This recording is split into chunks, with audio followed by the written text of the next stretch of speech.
सुने सिद्धार्थ ही गौतम बुद्ध थे, जो आगे चलकर बौद्ध के प्रवर्तक बने। बुद्ध के बचपन का नाम सिद्धार्थ था। सिंहली, अनुश्रुति, खारवेल के अभिलेख, अशोक के सिंहासन आरोहण की तिथि, कैंटन के अभिलेख आदि के आधार पर भगवान बुद्ध की जन्मतिथि 527 ई पूर्व स्वीकार की गई है।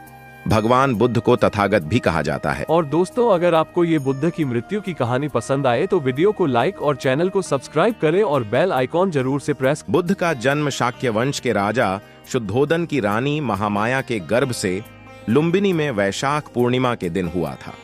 शाक्य गणराज्य की राजधानी कपिलवस्तु थी। सिद्धार्थ के पिता शाक्यों के राजा शुद्धोधन थे। बुद्ध को शाक्य मुनि भी कहते हैं।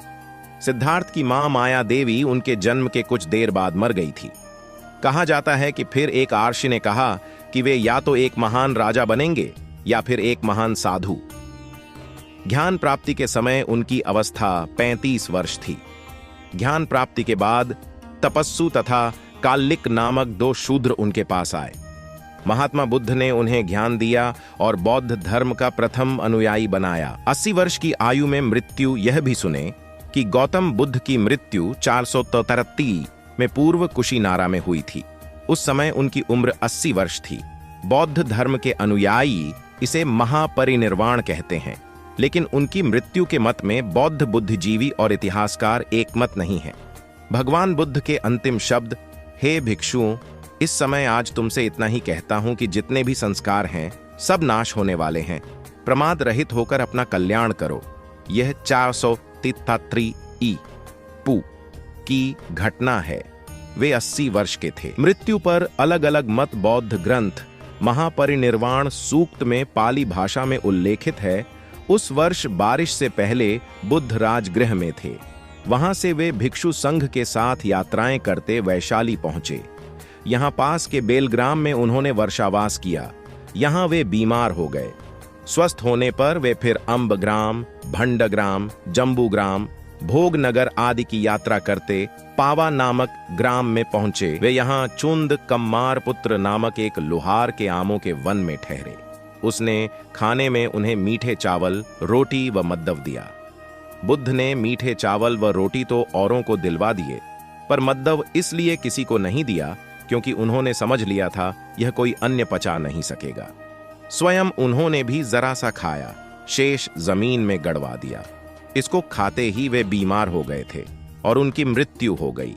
न्यू इंसाइक्लोपीडिया ब्रिटेनिका मार्कोपीडिया भाग में उल्लेखित है कि संभव है कि एक ग्रामीण व्यक्ति के घर कुछ खाने के कारण उनके पेट में दर्द शुरू हो गया।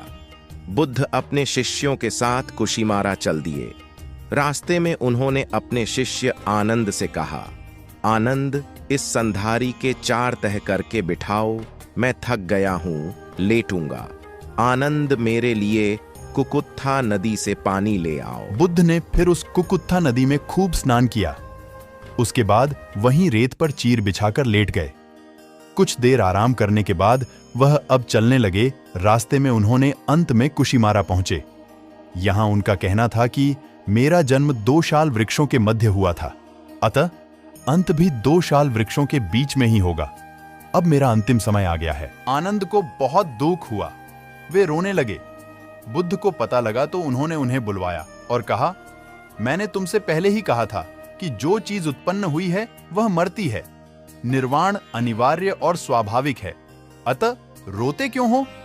बुद्ध ने आनंद से कहा कि मेरे मरने के बाद मुझे गुरु मानकर मत चलना। बुद्ध की मृत्यु के बाद उनके पुत्र राहुल भी भिक्षु हो गए थे, पर बुद्ध ने उन्हें कभी कोई महत्व प्राप्त नहीं होने दिया।